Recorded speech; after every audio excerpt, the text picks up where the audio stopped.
नमस्कार। आज के इस खास विश्लेषण में सीधे विषय पर आते हैं। आज हम एक बेहद प्राचीन युद्ध भूमि के एक स्पष्ट निर्देश को उठाएंगे और उसे आज के आधुनिक कॉरपोरेट बोर्डरूम के नज़रिए से डिकोड करेंगे। आज भगवद गीता के अध्याय 1 श्लोक 11 का गहराई से विश्लेषण होना है। ये समझने की कोशिश होगी कि हजारों साल पुरानी ये मिलिट्री स्ट्रैटेजी आज के टॉप लीडर्स और सीईओ के लिए असल में क्या मायने रखती है। तो चलिए सबसे पहले बात करते हैं हमारे पहले भाग की, द अल्टीमेट स्ट्रेटेजिक कमांड, यानी सबसे बड़ा रणनीतिक निर्देश। कुरुक्षेत्र के मैदान में गूंजने वाला ये श्लोक कुछ इस तरह है। अयनेषु च सर्वेषु यथा भागम अवस्थिता भीष्ममेवाभिरक्षन्तु भवन्तः सर्व एव हि। ये दुर्योधन का अपनी सेना को दिया गया एकदम सीधा क्लियर कट आदेश है। अगर इस पूरी सिचुएशन को आज के कॉर्पोरेट चश्मे से देखें ना, तो ये कोई मामूली बात नहीं है। ये बिल्कुल वैसा ही है जैसे कोई सीईओ किसी बड़े क्राइसिस के वक्त अपने की स्टेक होल्डर्स की एक इमरजेंसी मीटिंग बुलाकर उन्हें एक बहुत ही सख्त एग्जीक्यूटिव ऑर्डर दे रहा हो। इसका बिल्कुल सीधा और सरल अर्थ ये है कि सभी योद्धा अपनी अपनी तय की गई पोजीशंस पर मजबूती से टिके रहें और हर दिशा से सिर्फ और सिर्फ भीष्म पितामह की रक्षा करें। ये एक बहुत ही स्पष्ट डायरेक्टिव है।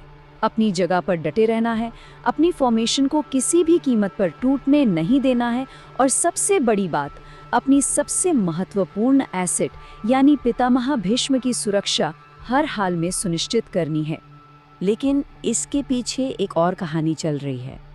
तो आते हैं हमारे दूसरे भाग पर, द लीडर्स हिडन एंग्जाइटी, यानी एक लीडर के मन में छिपी हुई घबराहट।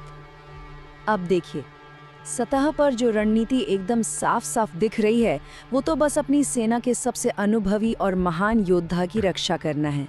लेकिन अगर हम थोड़ा गहराई में जाएं, तो सच्चाई कुछ और ही है। ये आदेश सिर्फ एक मिलिट्री टैक्टिक नहीं थी। ये असल में दुर्योधन की उस छिपी हुई घबराहट को, उस एंग्जाइटी को सामने लाता है जिसे आज के कॉर्पोरेट लीडर्स बहुत अच्छी तरह से महसूस कर सकते हैं। ये डर है अपने सबसे मजबूत पिलर, अपने उस फंडामेंटल एंकर के छिन जाने या कमज़ोर पड़ने का, जिस पर सब कुछ टिका हुआ है। दुर्योधन को ये बात बहुत अच्छे से पता थी कि अगर उसकी सेना की सबसे बड़ी ताकत यानी भीष्म थोड़े से भी कमज़ोर पड़ गए, तो पूरी की पूरी संस्था का, पूरी सेना का मनोबल ताश के पत्तों की तरह ढह जाएगा। युद्ध भूमि और बोर्डरूम की इस सटीक तुलना को देखिए। यहाँ भीष्म उस कोर कॉर्पोरेट एसेट का प्रतिनिधित्व करते हैं।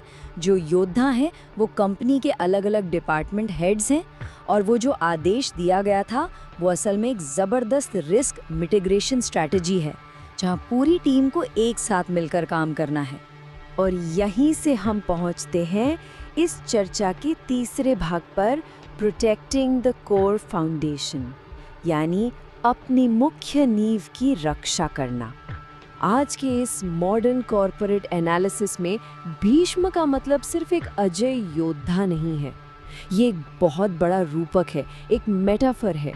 किसी भी कंपनी या संस्था की उस अडिग नींव या उस सबसे बड़ी संपत्ति के लिए जिसके थोड़ा सा भी डगमगाने पर पूरा का पूरा सिस्टम अपना बैलेंस खो सकता है। ये वो आधारभूत स्तंभ है, वो पिलर्स हैं जिनकी हिफाजत किसी भी कीमत पर की जानी चाहिए, क्योंकि आखिर में इन्हीं पिलर्स पर तो सफलता की पूरी इमारत खड़ी होती है ना। तो ये कोर पिलर्स आखिर हैं क्या? आइए चौथे भाग में इसे समझते हैं, वैल्यूज इन मॉडर्न लीडरशिप। किसी भी सफल बिजनेस के, या यूं कहें कि जीवन के ही मूल आधार क्या होते हैं? ये हैं सत्य, विश्वास, अनुशासन और चरित्र। ट्रूथ, ट्रस्ट, डिसिप्लिन और कैरेक्टर। बिल्कुल वैसे ही जैसे कुरुक्षेत्र में भीष्म की हर तरफ से रक्षा करने का आदेश दिया गया था, ठीक वैसे ही ये वो ऑपरेशनल पिलर्स हैं जिन्हें आज के समय में पूरी 360 डिग्री सिक्योरिटी की ज़रूरत होती है। किसी भी सिचुएशन में चाहे कुछ भी हो जाए, इन्हें कमज़ोर नहीं पड़ने दिया जा सकता। क्योंकि एक बात बिल्कुल साफ है, यदि मूल मूल्यों की इन कोर वैल्यूज की रक्षा न की जाए तो बाहर से दिखने वाली सफलता कभी भी टिक नहीं पाती। ये एक बहुत ही स्ट्रॉन्ग और स्पष्ट चेतावनी है। अगर कोई भी लीडर अपने इन अंदरूनी मूल्यों को बचाने में फेल हो जाता है तो बाहर मार्केट में उसका दबदबा, उसका वो मार्केट डोमिनेंस बस एक दिखावा बनकर रह जाएगा और कभी भी परमानेंट नहीं हो सकेगा। भाई बुनियाद कच्ची होगी तो महल का गिरना तो तय ही है। चलिए अब हम इस विश्लेषण के आखिरी और 5वें भाग की तरफ बढ़ते हैं, अ लीडर्स फाइनल रिफ्लेक्शन, एक लीडर का अंतिम चिंतन। यहाँ नेतृत्व के नजरिए से एक बहुत ही गहरा सवाल उठता है। सोचने वाली बात है कि क्या जीवन और बिजनेस की सबसे महत्वपूर्ण मूल्यों की पर्याप्त रक्षा की जा रही है? क्या लीडरशिप की पोजीशंस में बैठे लोग उन बुनियादी सिद्धांतों का एक्टिवली बचाव कर रहे हैं जिन पर उनकी पूरी की पूरी टीम, पूरी संस्था टिकी हुई है? ये सोचने पर मजबूर करने वाला एक ऐसा चुभता हुआ सवाल है जिसका जवाब हर उस इंसान को खोजना ही चाहिए जो किसी भी तरह के लीडरशिप भूमिका में है। आज के इस विश्लेषण में इस बेहद अहम सवाल को कॉर्पोरेट बोर्डरूम की मेज पर विचार करने के लिए यहीं छोड़ दिया जाएगा। लेकिन कहानी यहाँ खत्म नहीं होती। अगले विश्लेषण में ये देखा जाएगा कि दुर्योधन के इस इतने महत्वपूर्ण निर्देश पर सामने से क्या विस्फोटक रिएक्शन आया, यानी भीष्म पितामह का सिंहनाद। इस विचारोत्तेजक सफर में शामिल होने के लिए बहुत बहुत धन्यवाद। क्योंकि एक बात हमेशा याद रखनी चाहिए, किसी भी सफल संस्था के लिए उसकी नींव का मजबूत होना सिर्फ जरूरी नहीं बल्कि अनिवार्य है।